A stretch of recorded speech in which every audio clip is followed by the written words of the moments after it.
Well, a very warm welcome to everyone to this, the final in this year's series of Gifford Lectures. By this point in the series, there really is no need to engage in any lengthy introductions.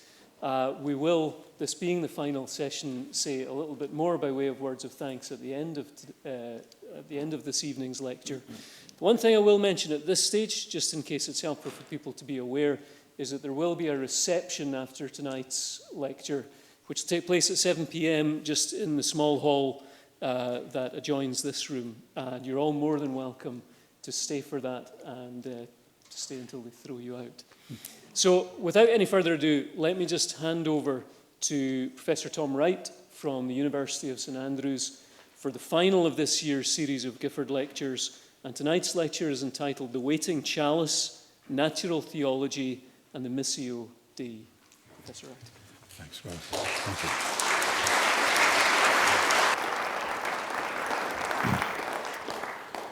Thank you, Grant. Let me begin with a few thanks. And don't worry, this isn't an Oscar speech. Thank you all for inviting me and turning up. This has been a really exciting privilege. Thank you for your splendid hospitality and friendship and encouragement. Thanks to family and friends who've come along in support. There are dozens of people I could mention personally, but I do just want to name four. Phil Ziegler has been my main point of contact. He's cleverly arranged to be out of town this evening. He's somewhere else, I'm not sure where. But Phil has gone way beyond the call of duty for literally years in being in touch and organising this. Amber Shadle has sorted out all kinds of important details. My assistant Simon Doer has helped with the detail of the text and has produced and run the splendid PowerPoints. And as always, I can't see her, but to my wife Maggie, thank you. So warmest thanks to them all. So, the world is charged with the grandeur of God. It will flame out like shining from shook foil. It gathers to a greatness like the ooze of oil crushed.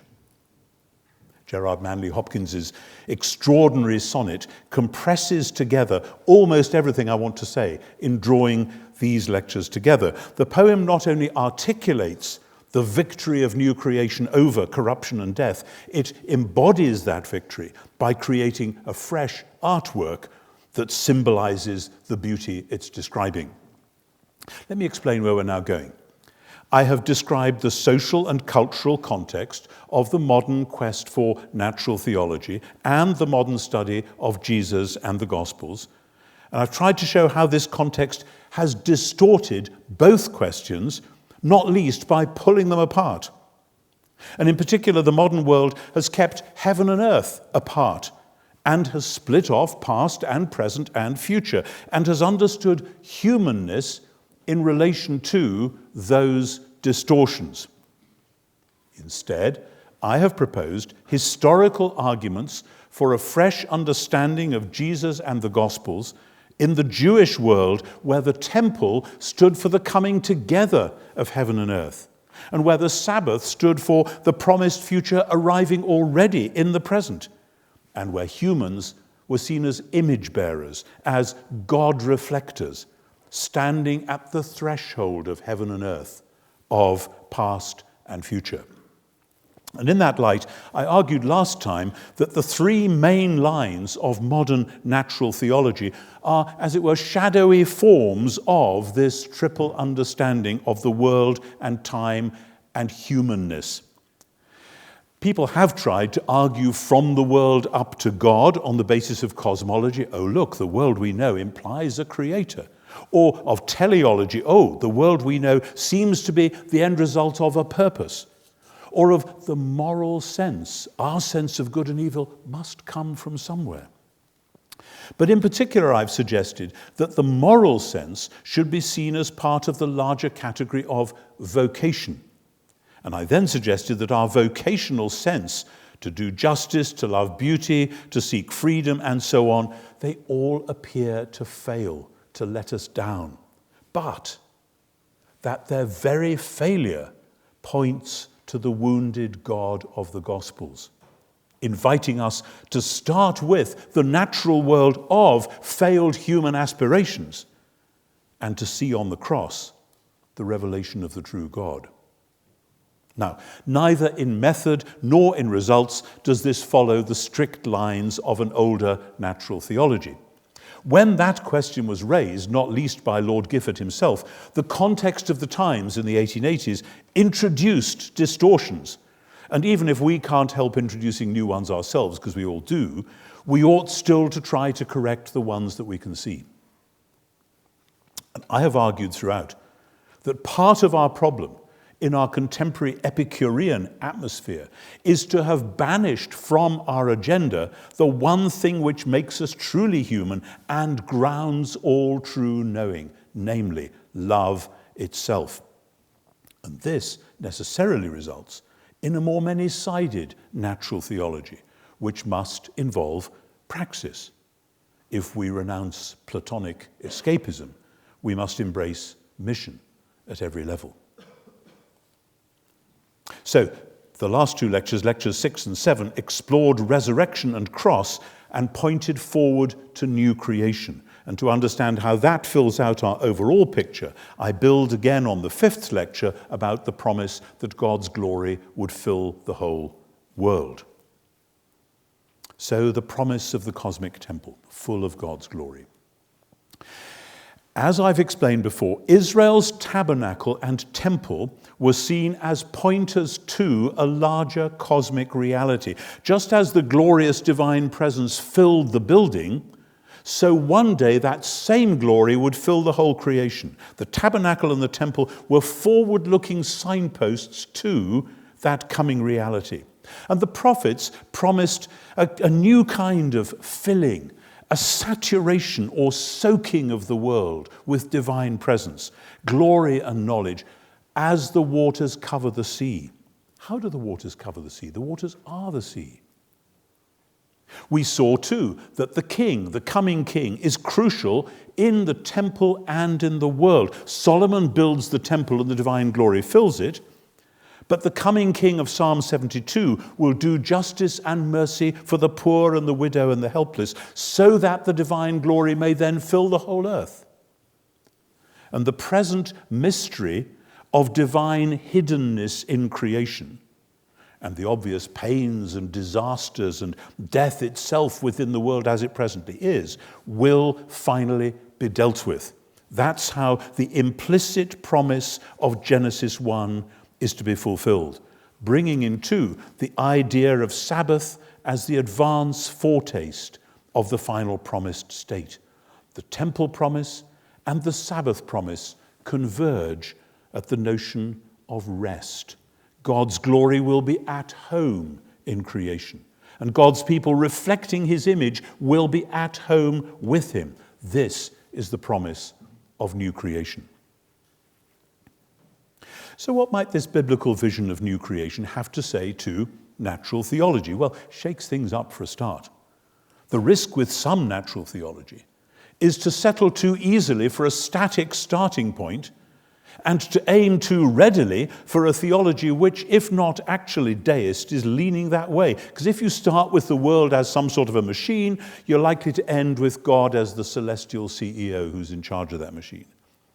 And a natural theology like that might struggle to get beyond some kind of pantheism or panentheism, which of course has sometimes happened. Because if you agree too readily with Hopkins that the world is charged with the grandeur of God, if you say, yeah, that's fine, that's how I see it, you may find you can get rid of God and still enjoy the grandeur, as long as you don't notice what Hopkins says next.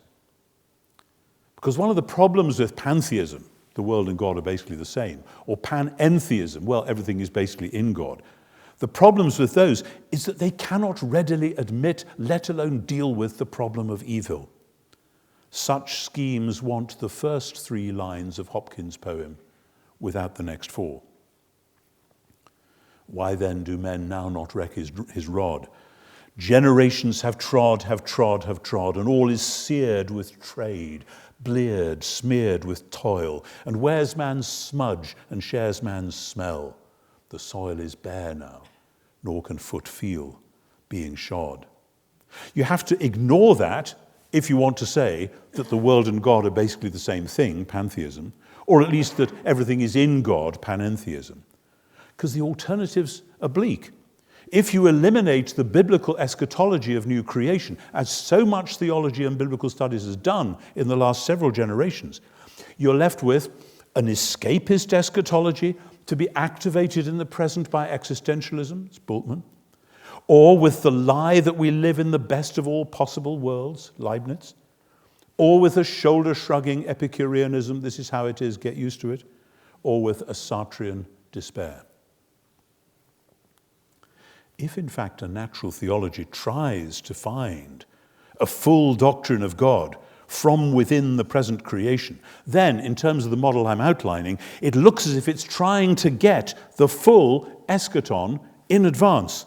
It's trying to leap forwards to the final new creation while bypassing the darker route that the New Testament goes to get there.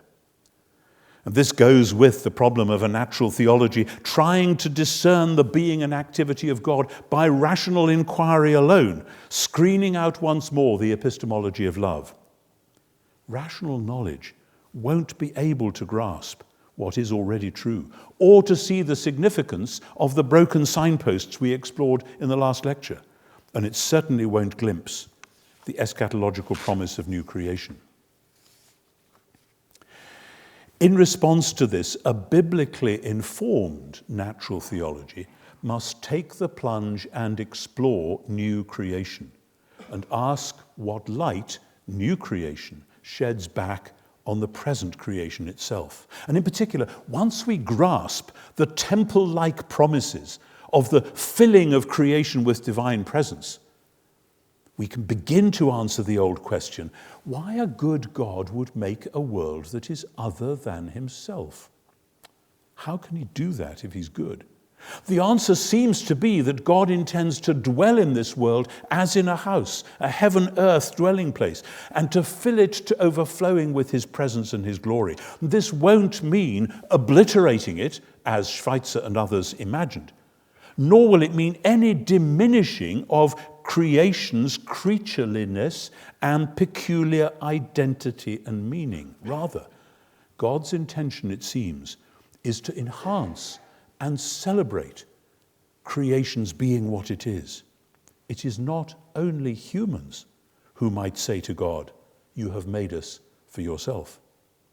This is part of what is meant by God's love, the delighted celebration of and non-obliterating union with that which is other than himself. And that love calls forth an answering love, the larger category of which knowledge is a key component.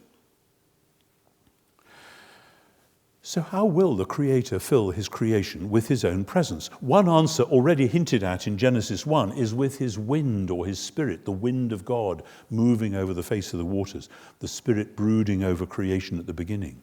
The God of creation is already to be known as the God who sends the Spirit into the world to bring creation alive. And this is complemented at once in Genesis by the creation of humans in the divine image, with God breathing his own breath, wind, spirit, same word in Hebrew, of course, into their nostrils. The God of creation is to be known as the God who will work in his world through obedient humanity. And this is where, again, as in Psalm 72, the promise of new creation and the vocation of the king come together. And with this we have, I suggest, an alternative to the famous proposal by Jürgen Moltmann that we should retrieve the rabbinic doctrine of Zimzum, in which God retreats into himself so that there may be cosmic space for a creation other than himself. I think that's the wrong way round.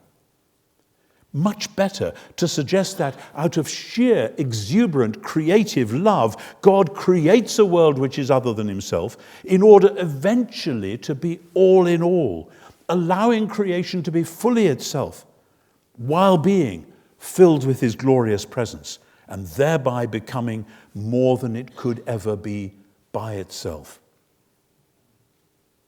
Now, the key Genesis-based roles of spirit and the image-bearing humans become central in the New Testament. Jesus is the image of the invisible God, Colossians 1. And the Spirit is the arrabon, the down payment of the inheritance, which is not simply our future resurrection, but the inheritance as a whole, the entire renewed cosmic order of Romans 8. As Paul explains in 2 Corinthians, the Spirit-filled church, reflecting the glorious image which is Christ himself, is the pilot project for new creation.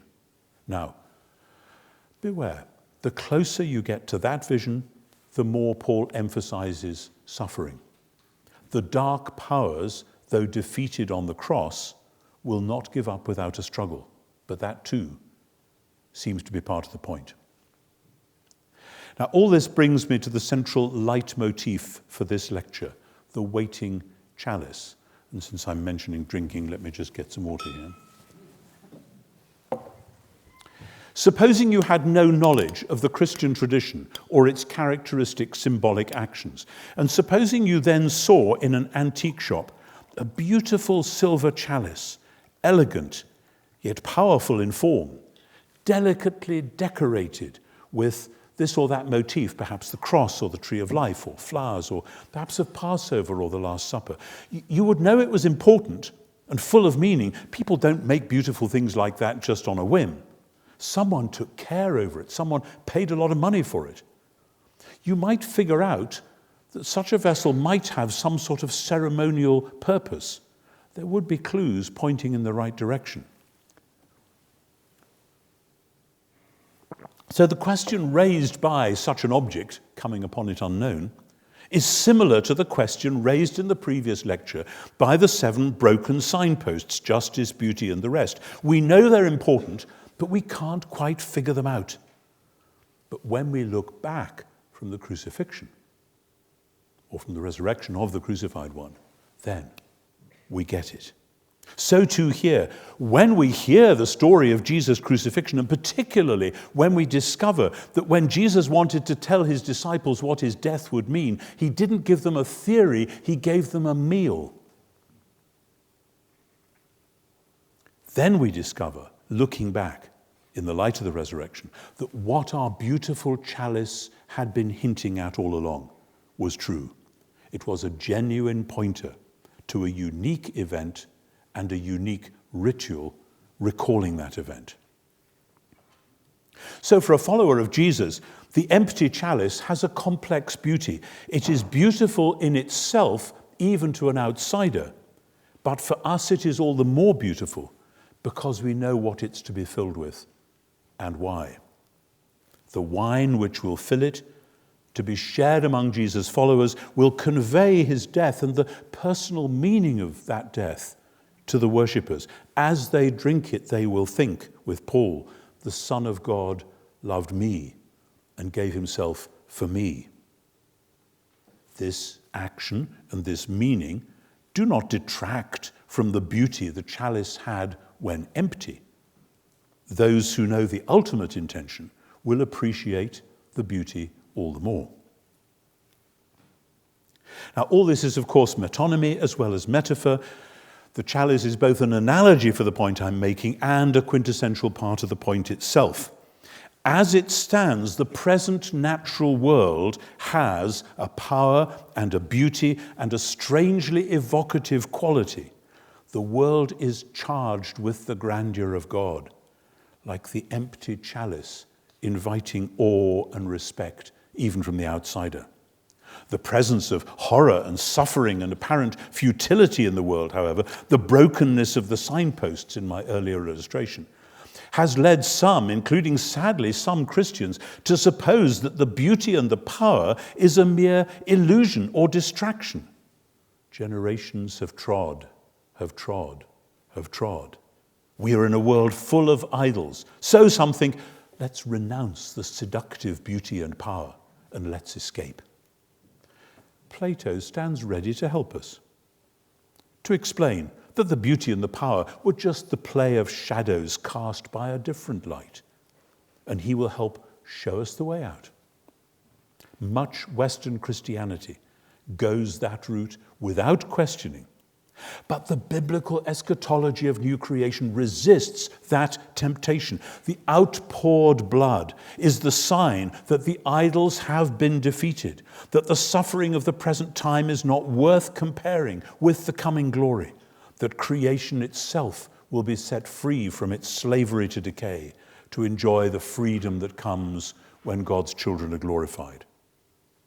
Creation is beautiful then, ultimately because it is to be filled with the divine glory. That's why it's powerful, and also why, as it stands, it is puzzling and incomplete. The rejection of natural theology in some quarters, thinking obviously of Barth in the 1930s, is a reaction against those who, seeing the beauty of the chalice, want to worship the chalice itself. The answer is not to throw away the chalice, but to celebrate the Eucharist. The wine itself joins heaven and earth, rejecting the Platonic division. We should perhaps say a bit more about the kind of filling of creation that the New Testament envisages. I have mentioned Romans 8, and that passage, precisely the supposedly apocalyptic passage which Bultmann found so impenetrable, remains important. There Paul envisages God doing for the whole cosmos at the last, what he did for Jesus at Easter, with the suffering and prayer of the church in the meantime as the sign of sharing Jesus' messianic victory over the defeated but still dark powers. The temple overtones in Romans 8 are powerful. Paul's language about the indwelling Spirit echoes the idea of Yahweh's dwelling in the temple. The promise of resurrection is then to be understood as the promise of the ultimate rebuilt temple. The inheritance motif, too, carries temple overtones. The temple was the focal point of the promised land, the inheritance gained after the Exodus, after the victory over the sea monster. Remember the old mythological structure to the basic narrative of creation, Exodus, land, temple building. And at the heart of Romans 8, Paul speaks of prayer, the prayer of unknowing, the prayer that happens when it's all gone so horribly wrong that you don't know what to pray for. The prayer, nevertheless, inspired by the Spirit and understood by the Father, constituting those who pray as the younger siblings of the crucified firstborn Son, through their sharing, Paul says, of his suffering and glory. They are thereby conformed to his image, enabled to be genuine human beings at the heart of the cosmic temple. It's what Romans 8 is all about, though sadly not all commentators say it like that. These humans then reflect the Creator's glory, as in Psalm 8, in their stewardship of creation. According to Psalm 8, humans are made a little less than the angels in order to be crowned with glory and honor, with all things put in subjection under their feet. That's the glory Paul is speaking of in Romans 8, which is why, when humans are finally redeemed and resurrected, why creation itself will be redeemed. And why intercession in the present is part of the mysterious means by which that glory vocation is exercised in the present.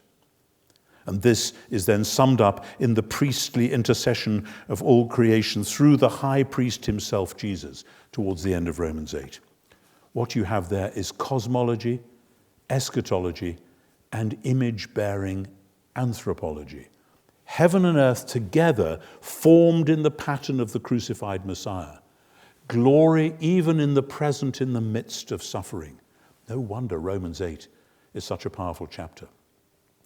When I was Bishop of Durham, I often used to ask clergy, when I was interviewing them for parish appointments, that if they had to go to a desert island and were allowed to take 2 chapters from the New Testament with them, you know how it works in desert island discs, you're allowed to take a book, but it can't be the Bible or Shakespeare.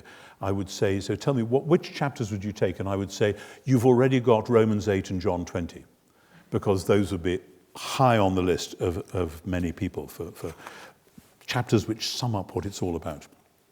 So Romans 8, but then we find the same picture, the new creation as the new temple, with renewed humans playing their part in it, in Revelation 21 and 22. The echoes of Genesis 1 and 2 are obvious throughout those amazing chapters.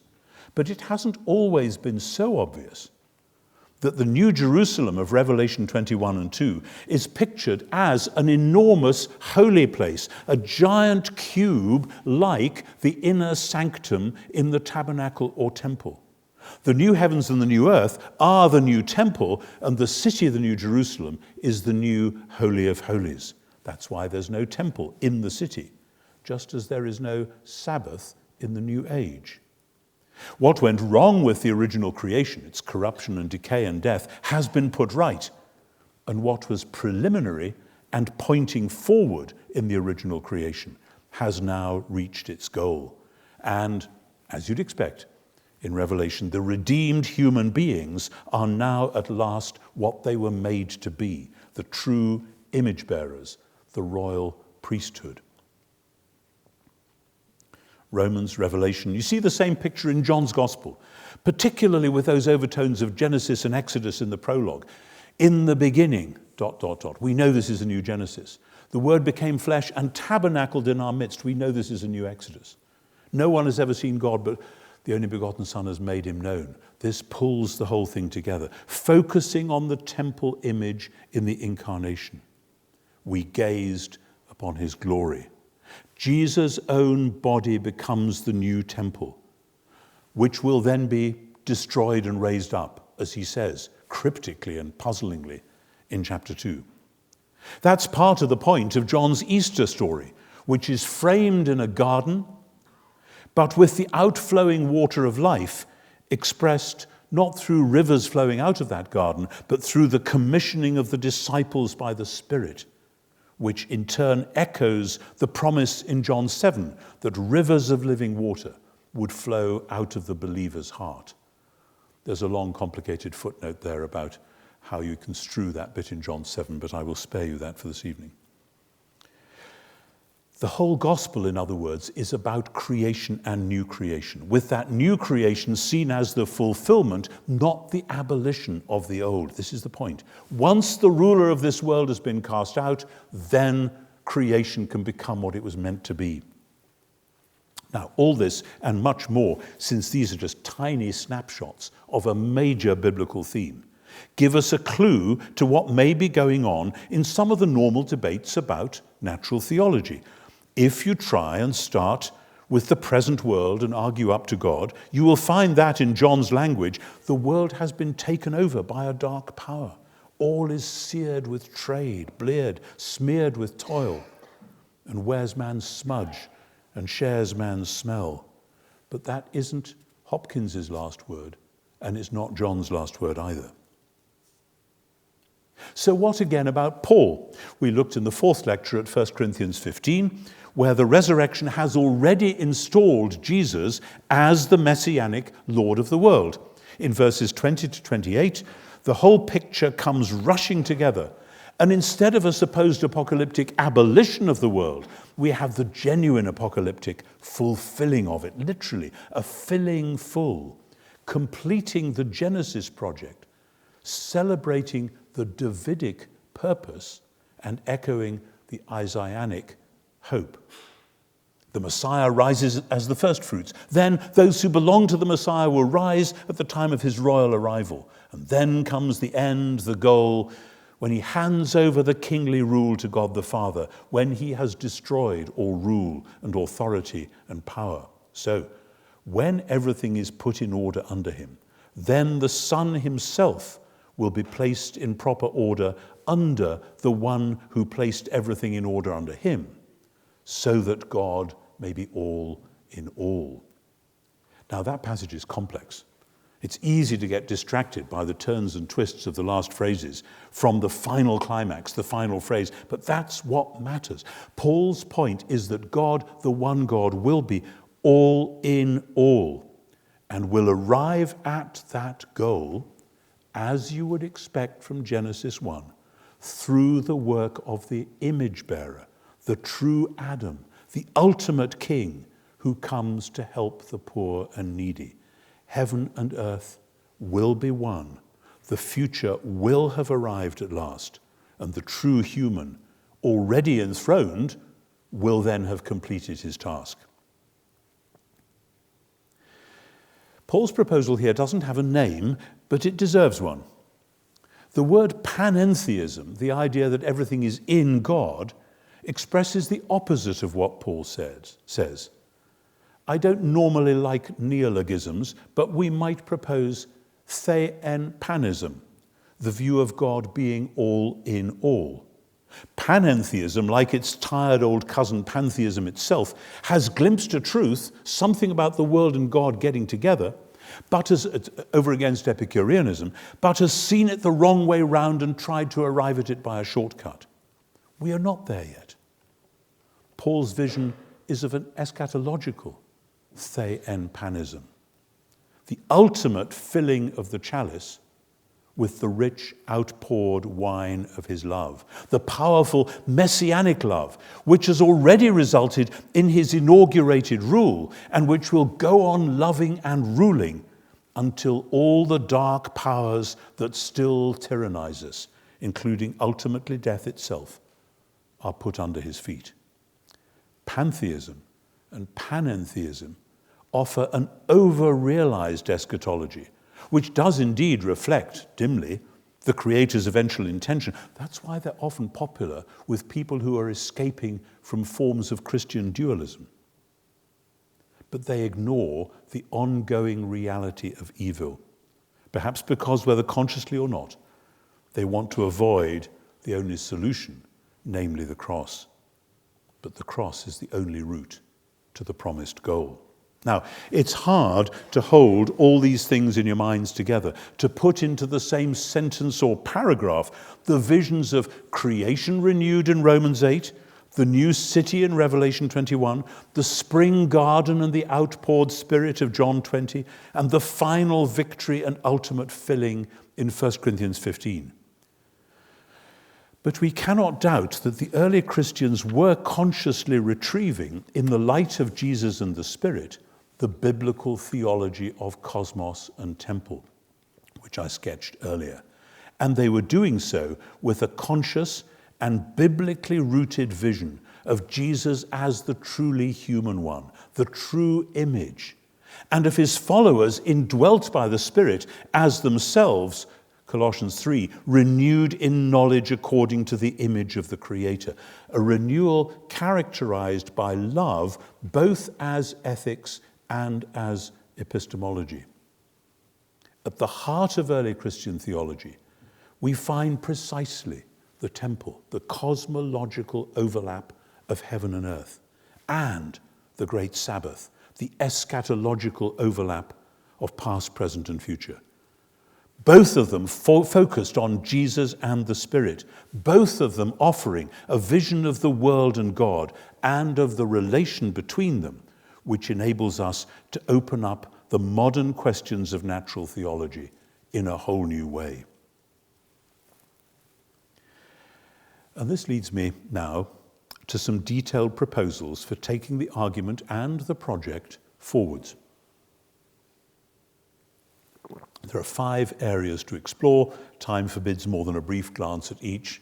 As often happens at this stage of a course of lectures, you discover that actually this should have been 16 lectures or maybe 24, but you've been very patient. That's quite enough for one term.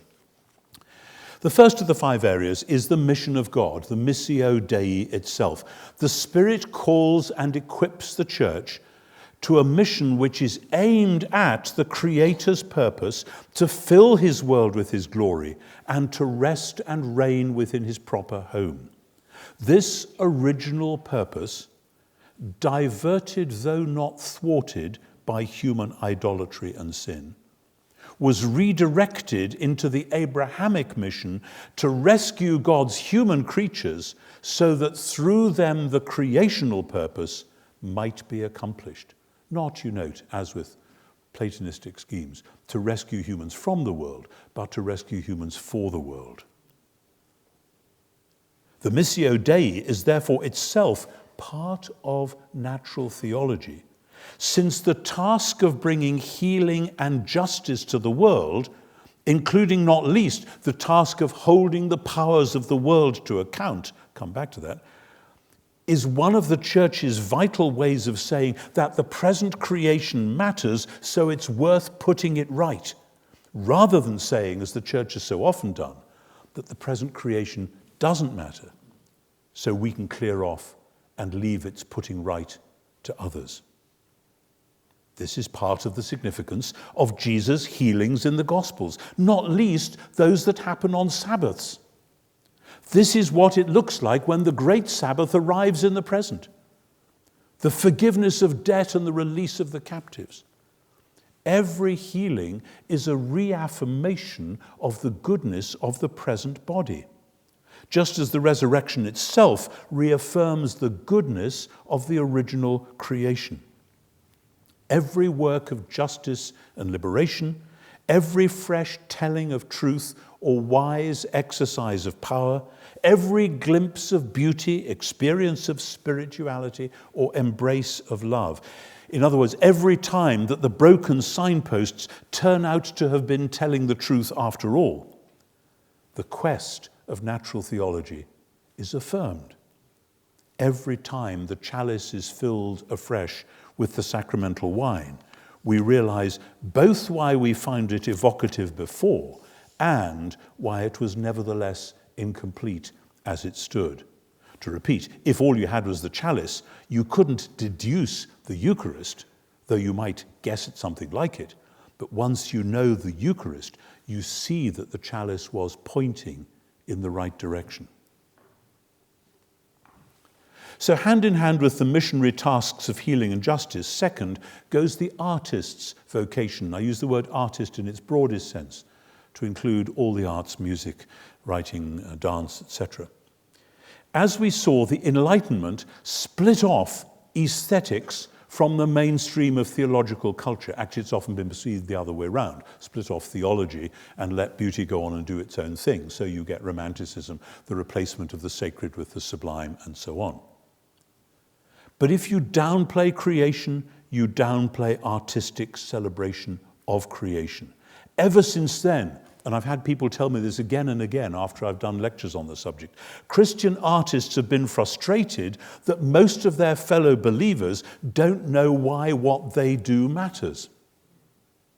Art and music have been turned into mere decoration, rather than being part of natural theology itself, a way of responding to the world, which can speak like the broken signposts and the waiting chalice of the Creator's true intention.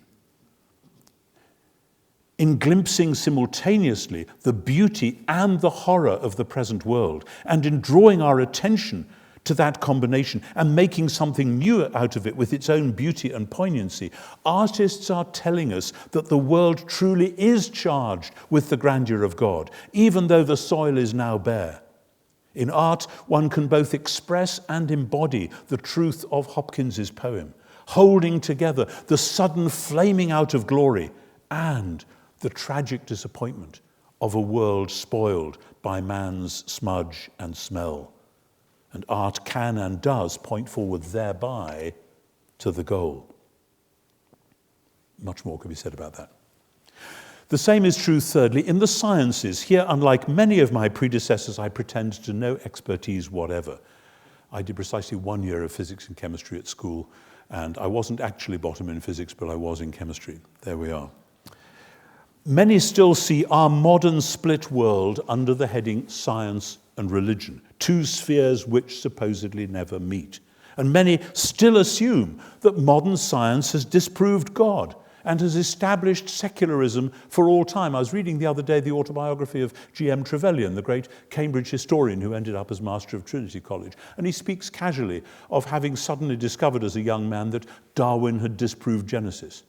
Oh, and so all that stuff just goes out of the window. A great, amazing intellect like that, being reduced to such a facile non-truth, extraordinary.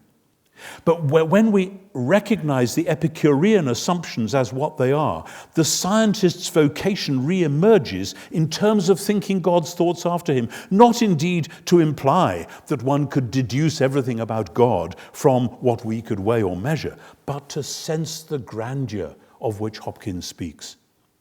In particular, as many have pointed out, Jesus' use of creational imagery in the parables and elsewhere might indicate ways forward. Think about it.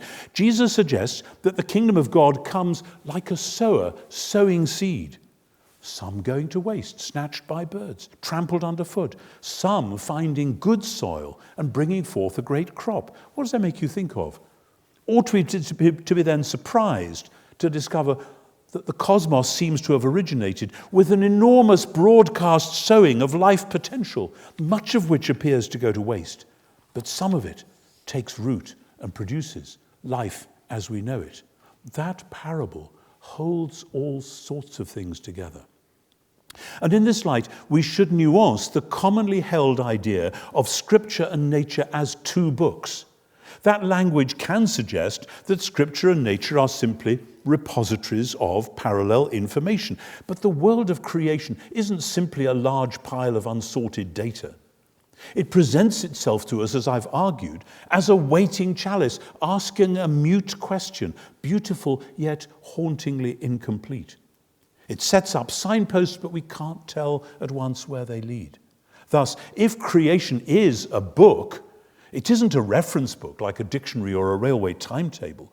It's more like a play or a poem, or indeed the kind of music which leaves us with a simultaneous sense of completion and of incompletion, a signpost pointing ahead into the darkness, even while telling us that there, in the darkness, there is truth which cannot presently be spoken. Or perhaps creation is like that line from Wittgenstein's Tractatus. When all is said and done in the book's 6 main sections, the 7th is simply a haunting sabbatical sentence. Wovon man nicht sprechen kann, darüber muss man schweigen. If creation is a book, that's the kind of book I think it is. And the Bible, too, isn't the kind of book you can simply look things up in, except in a fairly trivial sense. To use the Bible like that would be like only ever listening to Classic FM. We need the bigger picture. The Hebrew scriptures tell the story of hope and creation and covenant and Sabbath and temple and promise and exile and hope renewed. The Christian scriptures pick up that story and tell the still open-ended narrative of covenant renewed, creation restored, the great Sabbath and the new temple, and the surprising but joyful reversal of exile and, yes, the hope for eventual completion. The idea of books you can look things up in is, after all, a somewhat 18th century idea. It steps back from the epistemology of love. Love invites us to make the story our own, to live within it, to find our place, even if it's a dark and difficult place, between the but now of 1 Corinthians 15:20 and the not yet of verse 28. Once that point is made, then the two books might converge on another level, because creation poses not just a question but a challenge. Where do you belong in the story? What response will you make to the world's strange mixture of glory and tragedy? Creation and Scripture both offer a possibility of vocation, and these may converge. And if and when they do, we are back at the broken signposts on the one hand and the waiting chalice on the other. Room here for much further exploration. My fourth point, which again deserves far more attention, has to do with politics. The debates about natural theology and about Jesus and the Gospels have, as we saw in the earlier lectures, been radically shaped by the rich mixture of philosophy and culture and politics from the French and American revolutions to the turbulent history of Germany, through 2 terrible wars and yet more horrific acts of genocide and terrorism. And it isn't just that these force us to think about the great questions afresh, though they do. It's actually a two-way street. People's minds are formed into political will and ambition, not least by the ideologies and theologies and philosophies which they embrace. I've written a certain amount about this elsewhere, not least in my little book, God in Public, but I emphasize here the ongoing importance of Psalm 72 with its vision of the true ruler doing justice and mercy. And to this we must add the central vocation of the church in the power of the Spirit, as in John 16, to convict the world of sin and righteousness and judgment. Part of natural theology is to affirm the good and God-given structures of the world, but to affirm them by support without collusion and critique without dualism. Let me say it again. Support without collusion and critique without dualism. We all too easily mirror the facile assumptions that either the powers must be getting it all right or that they must be getting it all wrong. Think of Harnack in 1914 or Barth in 1918. Life is more complicated than that. Actually, Harnack and Barth are more complicated than that, but I hope you see what I'm saying. The church needs to pray for wisdom and discernment, to state clearly where the broken signposts are supposed to lead, and to speak fresh truth to power, even if, and especially if, power doesn't want to hear it, when the dark powers are again doing their worst. My fifth and final point translates the image of the waiting chalice from metaphor into metonymy. In other words, into a refreshed sacramental theology. The sacraments ought to embody a wise, scripturally resourced natural theology. In Scripture, heaven and earth overlap and interlock. God's future comes to meet us in the present, and the image-bearing humans, the royal priesthood, share in that double overlap, exercising their human vocation in bringing it to birth again and again. And this is the context in which sacraments make sense. I suspect there's a whole book on sacramental theology waiting to be written that would expound all this, though it wouldn't surprise me to find that some Russian Orthodox theologian has already written it. So please tell me if you know of it. The combination of space and time and image which I've explored might then give birth to the other missing dimension, matter itself. Could it be that God's matter and our matter could overlap and share the same space? That, of course, is what the Incarnation affirms, and thereby legitimates, I think, a view of baptism and Eucharist at least, perhaps other events as well, as moments when not only space and time but also matter come together. The world is indeed charged with the grandeur of God, charged as with a solemn vocation, charged as in a battery. And there are moments when it will flame out or gather to a greatness. And I glimpse here again a two-way argument. The biblically refreshed version of natural theology, for which I've tried to argue, might give rise to fresh views of the sacraments, and the sacraments themselves, which, like music, form their own unique language to which all theology is mere program notes. The sacraments themselves might help us explore afresh the interface and the inferences between God and creation. So to my conclusion, the fresh mandate. My overall argument has been that when we look back like the two on the Emmaus Road, we are compelled by Jesus' resurrection to reevaluate not only past history, but also past observations of the world. The resurrection makes sense, not least because it explains why the broken signposts seemed so important and how the reality to which they were pointing is now opened up. And the reality in question turns out to be not, I think, the God of perfect being, not the prime mover or the ultimate architect, but the God of utter self-giving love.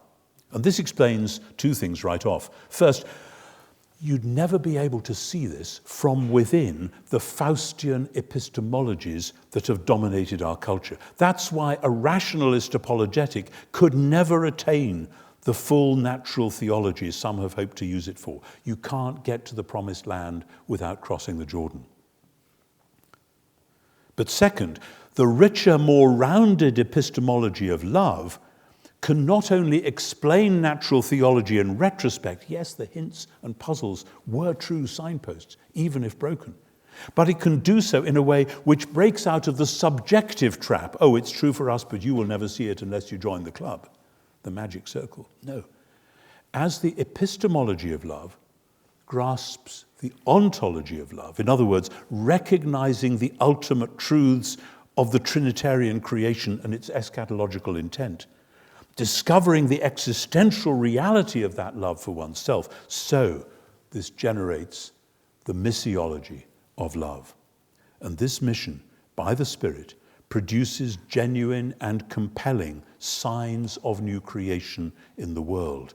It opens hearts and minds to glimpse the truth previously invisible to those blinded by the idols they have worshipped.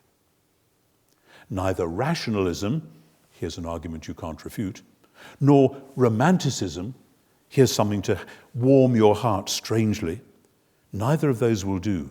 Though both offer something important, what matters is new creation coming to birth in whatever form, coming forward like the Sabbath to meet us in the middle of time.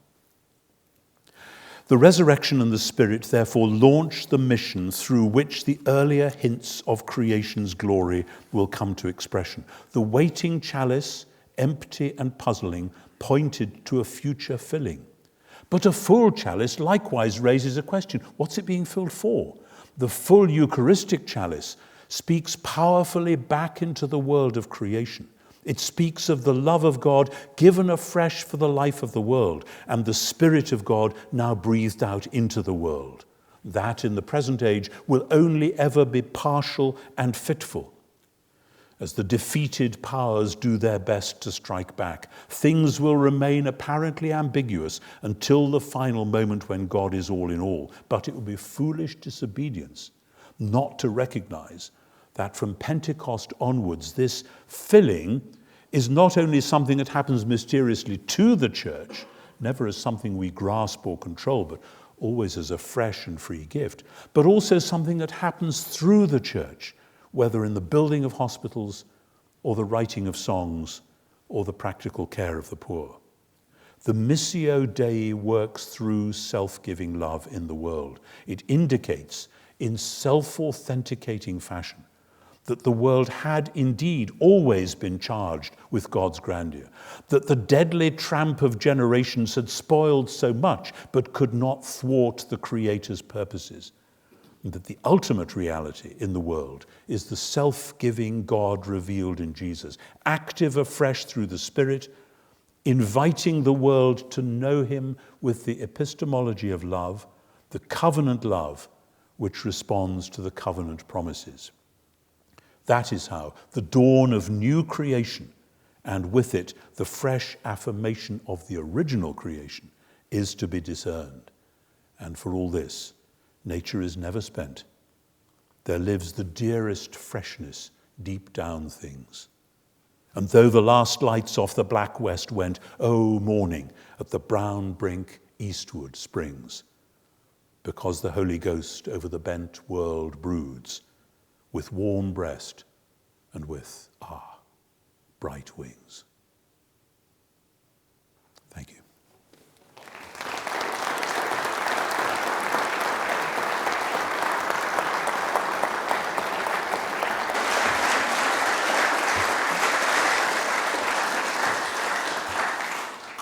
Well, this being the last of our Gifford lectures, we have some thanks to give. And consequently, we don't have time for questions this evening. But just to remind you that there is a reception next door to which you're all invited and at which Professor Wright will be present. So there will be an opportunity, if you have questions, to take them directly to Professor Wright there. Let me say a few words of thanks. First of all, to Philip Ziegler, Professor Ziegler, whom Tom has already mentioned, and who played a particular leading role in organising the Gifford Lectures this year. Phil is not with us this evening. He's away teaching in another country, but in his absence we express thanks to him. Let me also direct some words of thanks to Dr. Amber Shadle, who has been really the key administrative coordinator of these Gifford Lectures, and behind the scenes over the last few weeks has done an enormous amount of work to make these events happen, to make them happen smoothly, and to make them happen with the kind of quality that they have had. So again, let me simply direct some words of thanks to Amber, wherever she is, and perhaps just ask you all to join in those thanks.